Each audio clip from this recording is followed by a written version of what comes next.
And you can get so knocked down so far that you can't breathe. You can't see the light. You can't see the other side. You can't see any hope.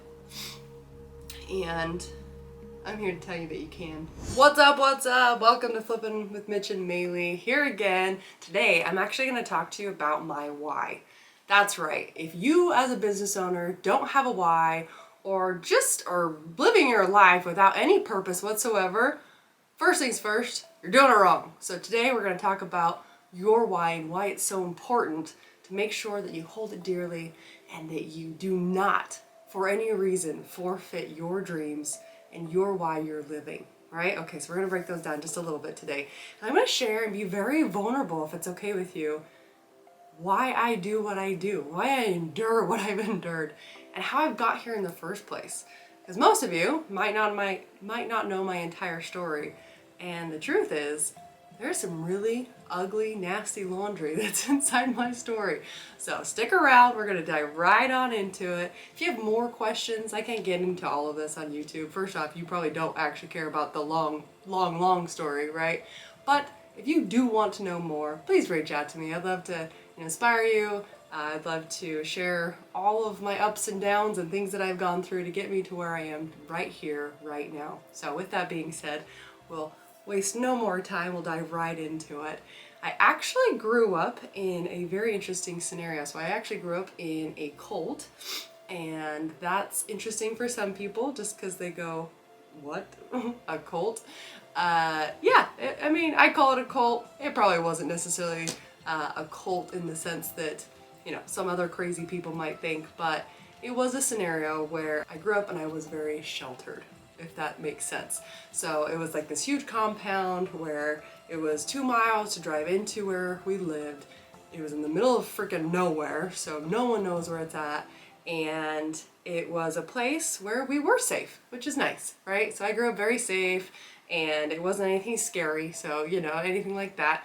But it was a scenario where, unfortunately, the men did dictate everything and anything us women did do. So I did grow up in a very high polygamist group, and that polygamist group was fine, no big deal. I mean, I'm not, it's not a sad story or a scary story. If you were hoping for that, sorry.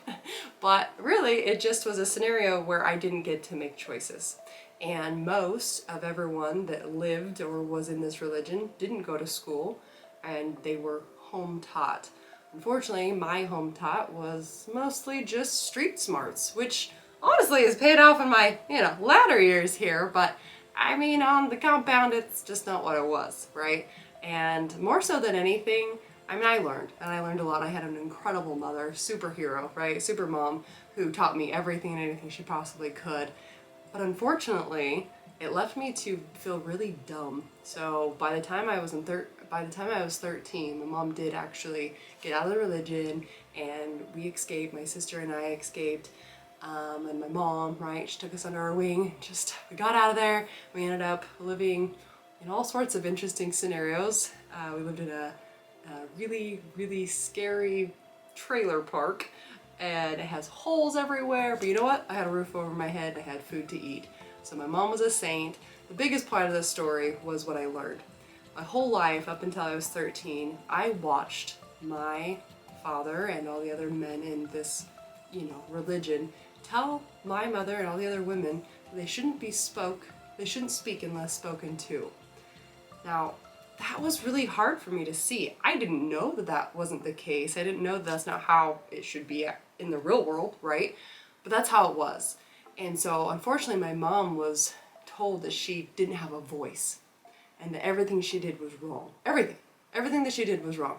And so she left this religion with this belief system that she was going to be a failure because she wasn't a part of this religion, and she was going to be worth nothing, and she wasn't going to be able to give her children anything.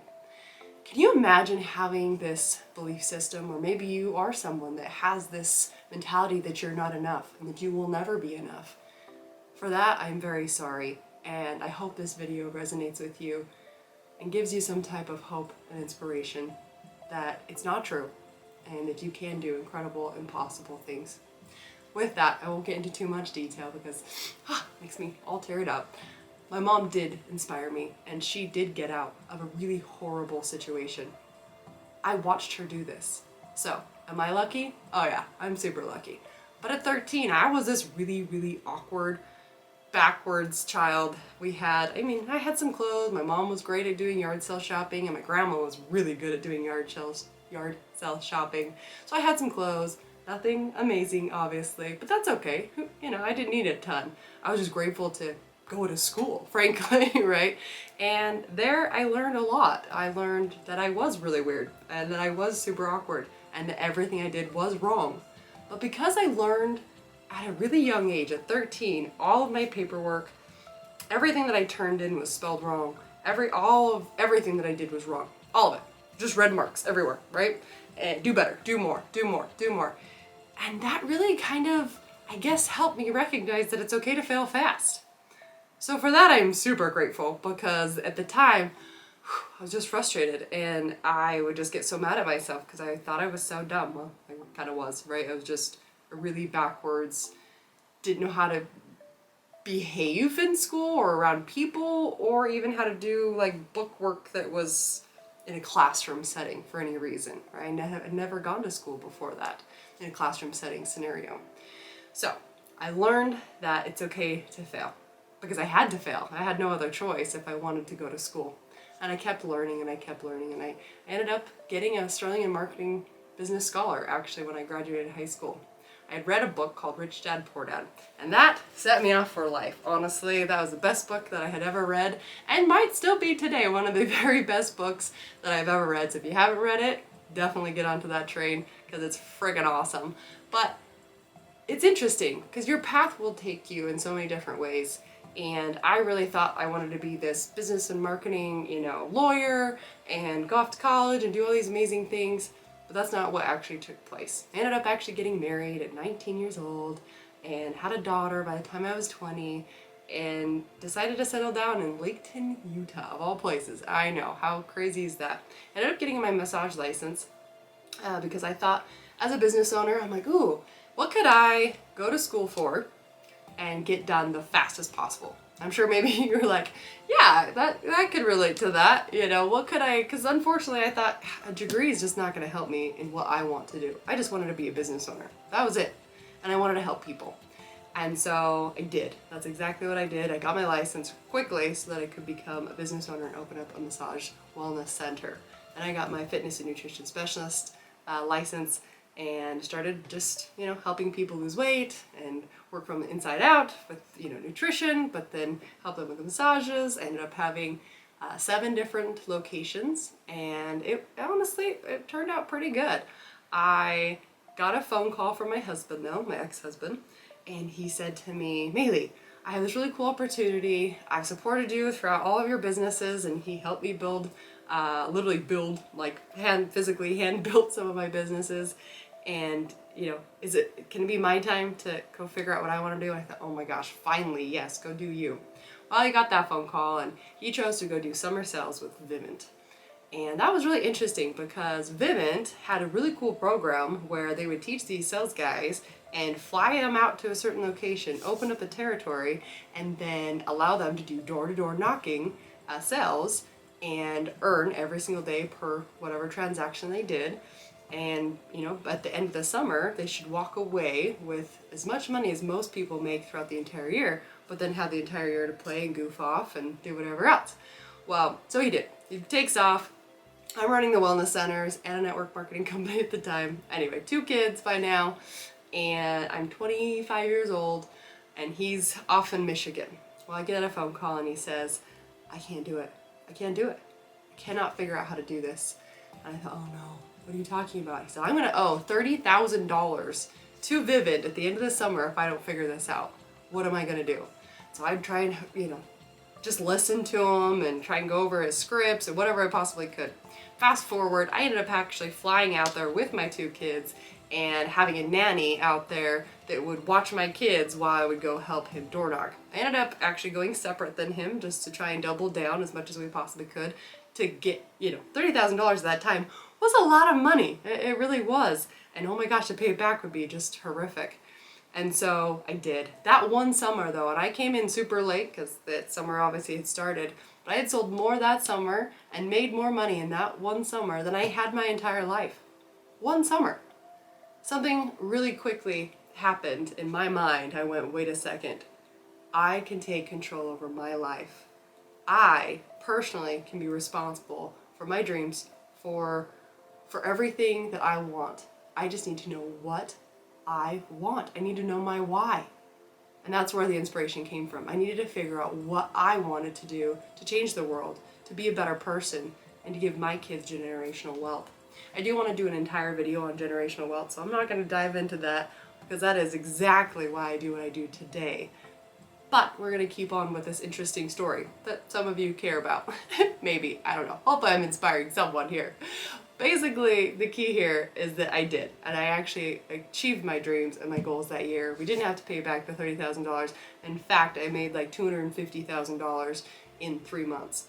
It was pretty amazing. I was super happy. I had no overhead. I had, no complaints. I had nobody, because they handled everything, right? All customer service. It was just me and the pavement and my little notebook doing my thing by myself. It teaches you a lot when you're by yourself, I'll tell you that right now. Door knocking is no joke. So if you know somebody that's a door knocker, give them like a whoop whoop, because it's for real. Something though that I recognized is that I didn't want to do what I was doing anymore. And that's okay in life. It's okay to go, I don't want to do this anymore. And so I did. I sold my companies and I said, I'm gonna go do door knocking. This is gonna be my full-time gig. So I kept doing the door knocking thing. I opened up multiple offices and traveled the world. My kids traveled the world. It was super fun. And then I ended up having an opportunity to open up a solar office in California. So that's exactly what I did. We opened up a solar office in California, Temecula, and it was amazing. It was probably my dream location. It's absolutely breathtaking. It's so beautiful there. I was able to go to the beach every weekend and just hang out, living the life, living the dream. And it was great. I ran big, huge 40 teams. So I had 10 location teams, and then each of those divisions had 40 members inside them at least. And it was great. I loved door knocking. I was one of the best door knockers in the nation. I knew exactly what I was doing and how to do it and help people get exactly what they needed. With that being said, I was doing a training one day and I stepped off the curb wrong. Legit, this is all that took place. I stepped off the curb wrong and I went, I was training one of my guys. And I just, how your back gets tweaked, you just lose your breath? That's exactly what happened. And all of a sudden I was like, uh-oh, this isn't good. My left leg was just like seized up and my back was all seized up and I was just, right, call my ex-husband. I'm like, help, right? Anyway, he comes and gets me. I get home within about 2 weeks of just suffering, and getting worse and getting worse. Nothing was helping. My actually left leg went paralyzed. So I was in a wheelchair for 9 months. No answers, no hope, thousands of doctor's appointments, MRIs, CT scans, you name it. Everyone's trying to figure out what the heck's wrong with me. I'm only 26 years old, 27 years old at the time, and nobody could figure out what the heck was wrong with me. And yet, it's getting worse. I couldn't breathe, I couldn't sleep, I couldn't drive, I couldn't function, right? And more importantly, I couldn't do my job. The one thing that I was like super good at, I had launched all of my effort, all of my guts into. I knew my why, I knew what I was doing, I knew my purpose, and I couldn't do it any longer.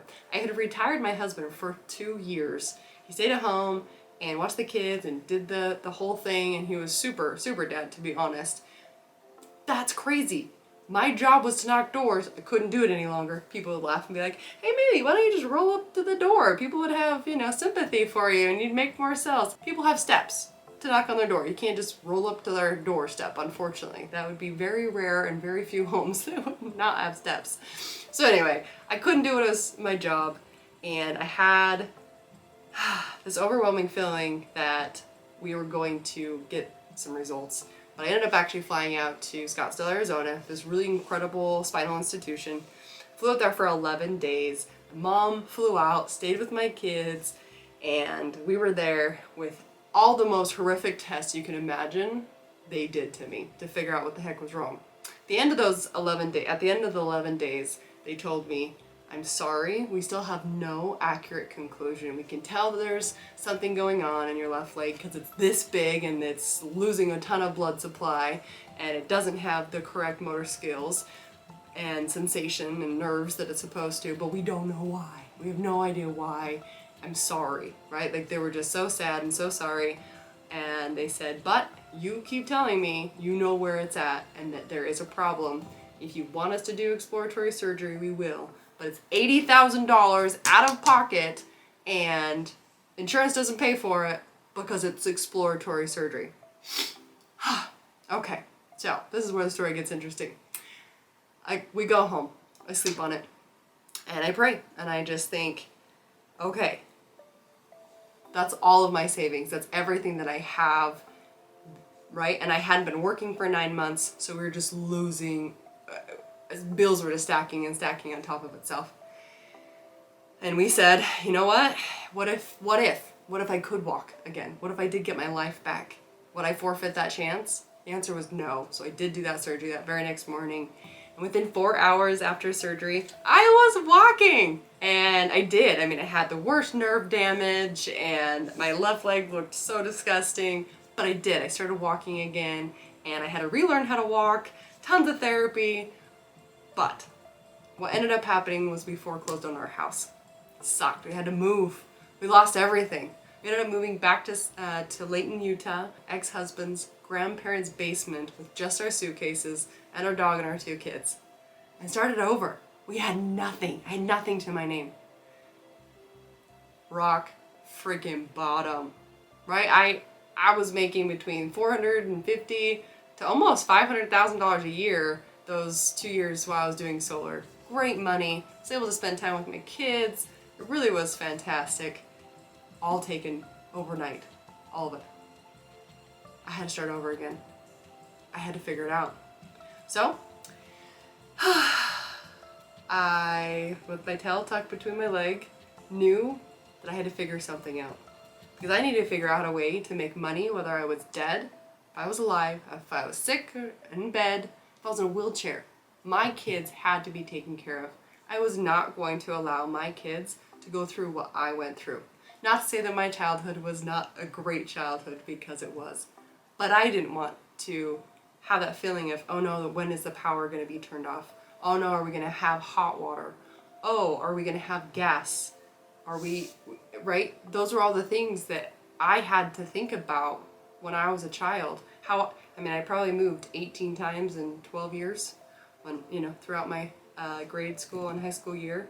And not anyone's fault. My poor mom, right? Back to my cute mom, she's a superhero. But she was brainwashed so hard, so bad, that she thought she was worth nothing. She was told that she couldn't have a voice, that she couldn't do anything. So of course, she couldn't do a lot of things that, maybe it took to have all of the things that I want now as a mother for my kids. But it did teach me all the things I do want, right? So there's some contrast.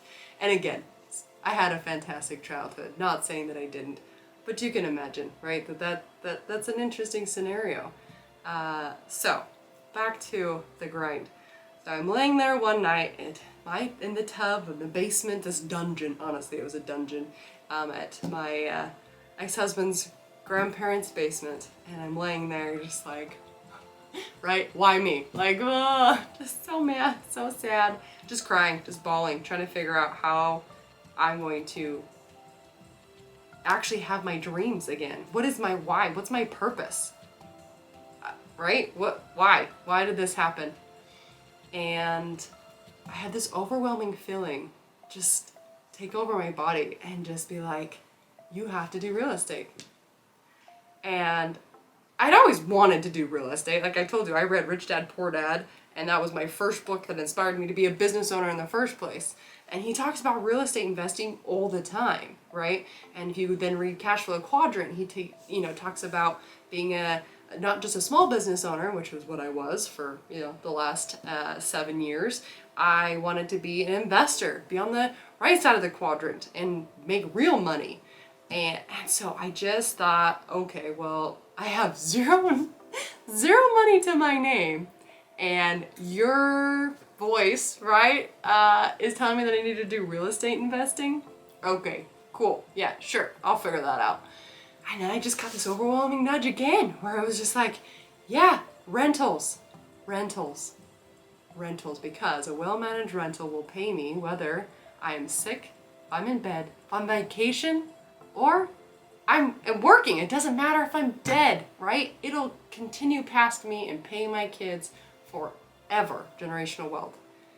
That's when I just found my why again. Right then, I found my why again. I thought, oh my gosh, if I could figure out how to do a successful real estate rental business, I could retire. I could just be with my kids and I could just live the life that I've always wanted once again. But how am I going to do that? I have no money, right? Well, anyway, I went to bed thinking, oh, this is great. Like, I'm going to figure it out, right? And I did. I actually was driving past a sign the next morning, which is super weird and serendipity maybe, but the sign said, real estate investor seeks trainee. And it had a number. And it was like handwritten, chicken scratch on a poster. It was stuck on one of those, power line poles or whatever. So anyway, I pull over, I call the number going, wow, okay, whoever this isn't going to be the person that's going to teach me how to do this, I'm certain. But they probably know someone then. If they're putting this on a sign, like, they obviously know someone that could potentially teach me. So I called, and they invited me down to a seminar. And I went to the seminar, and I was super upset, to be honest. Because I get to the seminar, and I registered and all those fun things, and I met the gentleman that had invited me, and I was really frustrated because it was, 400 or 500 people there, and I could tell it was one of those seminars, right, where I was going to be sold something. I had $0 to my name, right? Like, I had no money. And so I was super frustrated because here I am, probably the one person that has no money, just defeated in life, right? Just zero energy, trying to figure out how to walk again, in recovery, and has lost their why, right? I had no purpose in life other than wanting to take care of my kids and, and get out of debt because we were in an abnormal amount of debt. And all things happen for a reason. Within 2 hours, Mitch Nelson taught me more about business and how to run my business successfully than I did in the last 9 years of owning my business.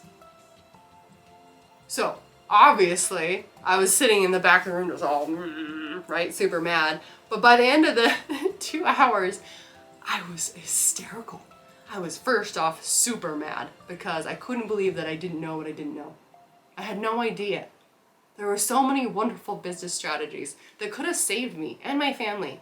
There were so many wonderful tools that were available that I just didn't know about.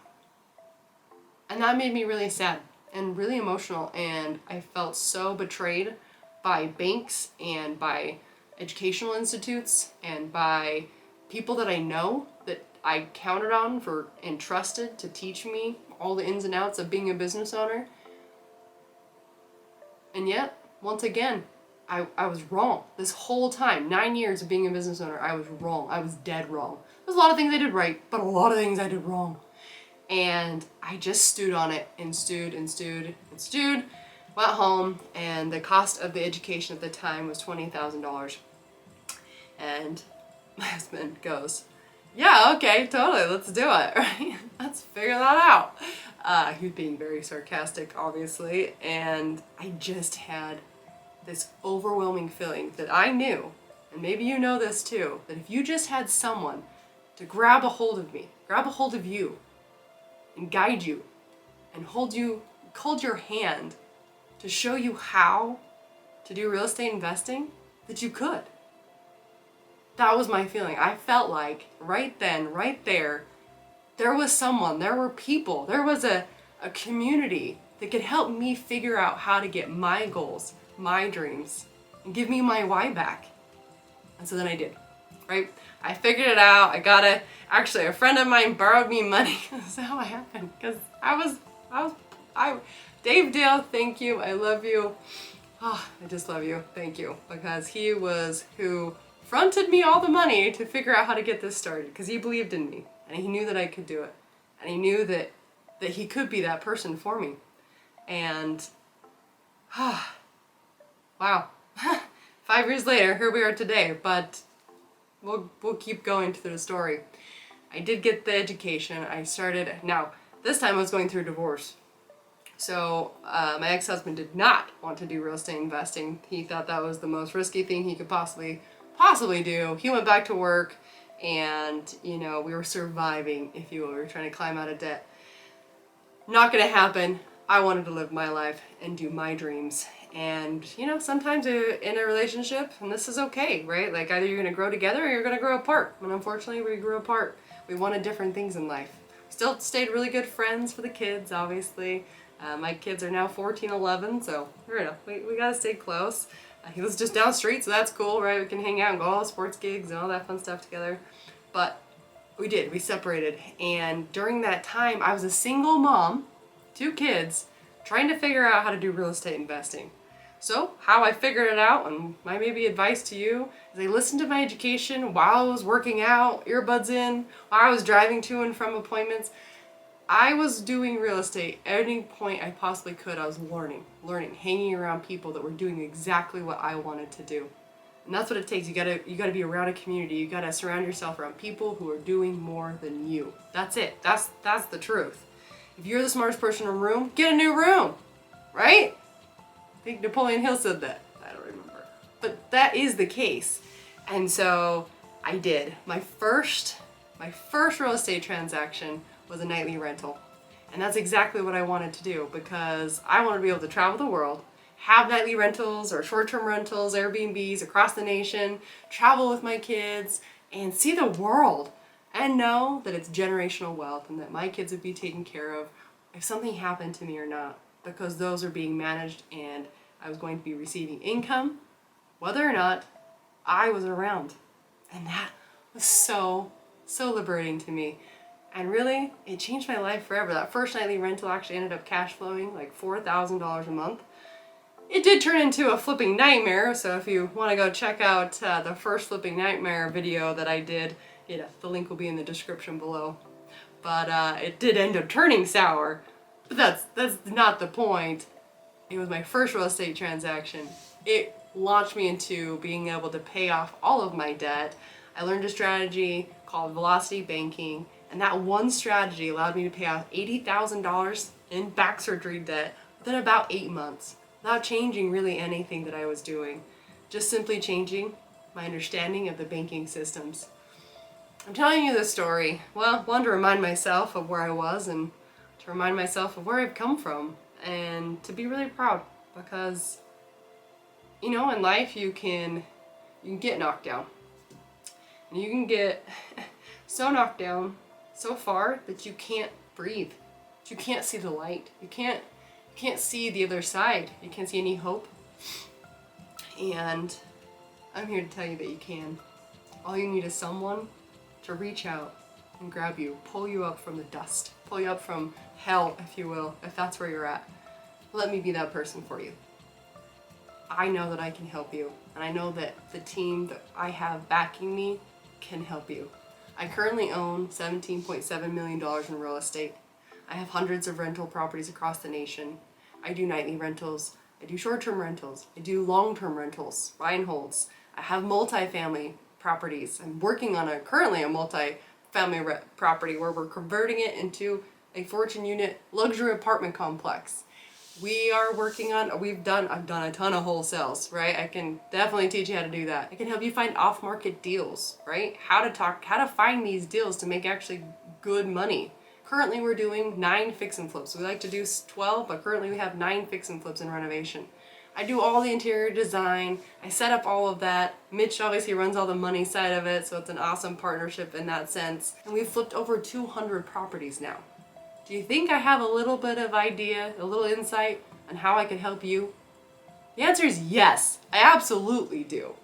So, with that all being said, I don't say that to impress you, I say that to impress upon you.